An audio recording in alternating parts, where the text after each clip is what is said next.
Hi friends, तर चला आज आपण बनवणार आहोत व्हेज पुलाव। तर त्यासाठी बघा मी बासमती राईस चांगले स्वच्छ धुवून घेतलेले आहेत। त्याचबरोबर उभा चिरलेला कांदा।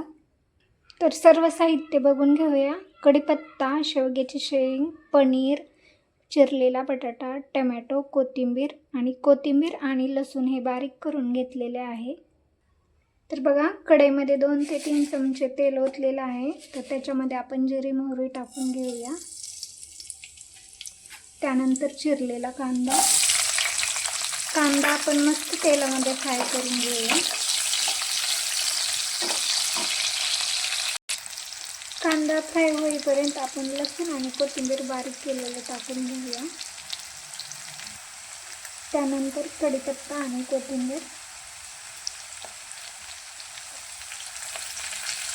त्याचबरोबर चिरलेल्या शेवग्याच्या शेंगा। हे शेंगा चांगल्या तेलामध्ये फ्राय करून घ्या, म्हणजे चांगल्या शिजल्या जातील। तर पाहू शकता शेंगा चांगल्या तेलामध्ये फ्राय झालेल्या आहेत।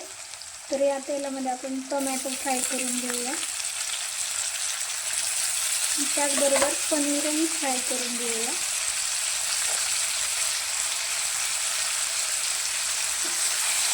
एक 5 मिनिटं बारीक गॅसवरती परतून घेऊया।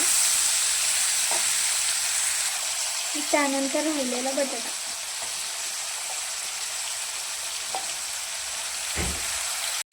तर पाहू शकता हे तेलामध्ये चांगले फ्राय झालेले आहे। तर त्याच्यामध्ये चवीनुसार नमक टाकून घेऊया, हळद, काळे तिखट,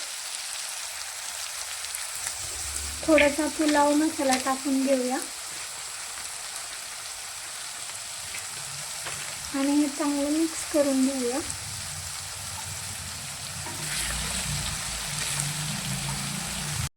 तर पाहू शकता मसाला चांगला फ्राय झालेला आहे। तर घेतलेले तांदूळ आपण यामध्ये टाकून घेऊया।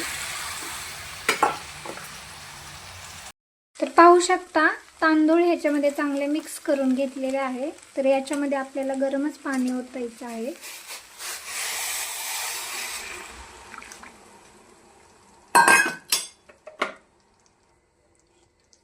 एकदा मिक्स करून घेऊया। तुम्हाला आवडत असेल तर तुम्ही मोड आलेले कडधान्य टाकू शकता। तर बघा एक छानपैकी उकळी आली आहे। तर बारीक गॅसवरती आपण ठेवून देऊया। चला फायनली आपला मसाला पुलाव तयार आहे। आवडला असेल तर नक्कीच चॅनलला लाईक, शेअर, सबस्क्राईब करायला विसरू नका। थँक्यू।